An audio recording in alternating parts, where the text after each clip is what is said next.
Welcome back to my channel. As some of you or maybe none of you know, I am a bow main, but all of you know that bows recently took somewhat of a hit during this new weapon balance. So in this video we are going to be taking a look at bows post nerf. So let's get into it. So what changes were made with the bow? In the article, why we're making these changes, the bow is intended to be a somewhat technical long-range weapon that requires the player to adjust their position and distance in order to target weak points.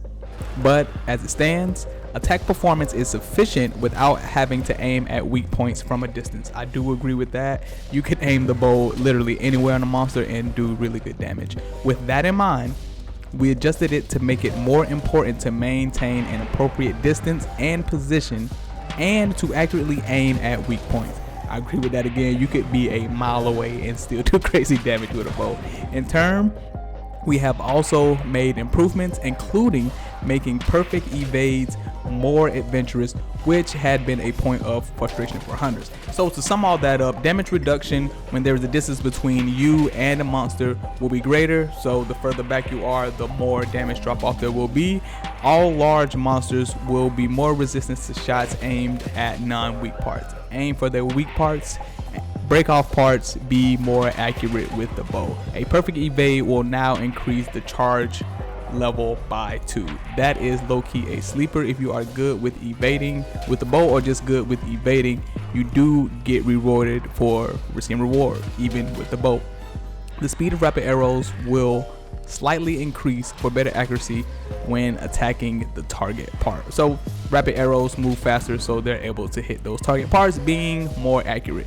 But it still seems like the piercer arrows are still going to be the best because they can hit those weak parts and keep going, doing more damage. So piercers with burst still seems like it may be the best thing for bows, but I really don't see much of a nerf. More so, they are making you use the bow like you should use a bow.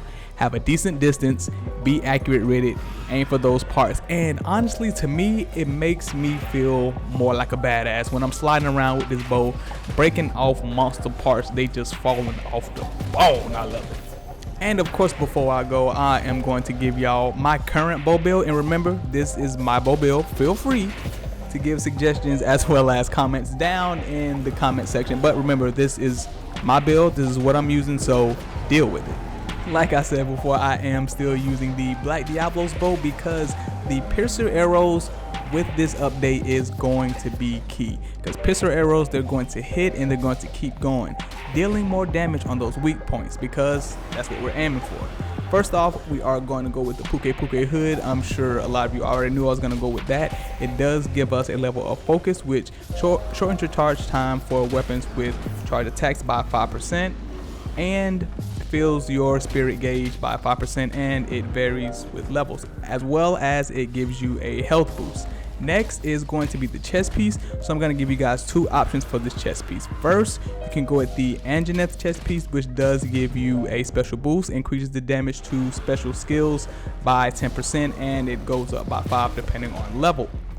So you can go with that, or if you do have the Rathalos chest piece, you can get 2 levels of weakness exploit. Weakness exploit increases affinity by 20% when attacking a monster's weak points. Remember, we're aiming for straight weak points because we're using a bow. We're going for accuracy. Next is going to be the Rathian Gauntlets, and they are going to have lock on. I know we don't need it. I know. But it also comes with burst. Y'all know how much I love burst with piercer arrows. It is golden. So burst, landing consecutive hits in a short span of time, increases attack power by 5% for 4 seconds, and it goes up by 5% per level.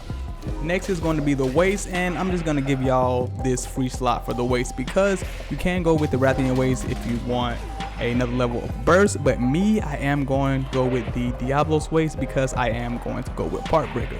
I'm aiming for weak points, I'm trying to break parts, I'm trying to do that damage. But if you do have the Rathalos waist, you also can use that for another level of focus.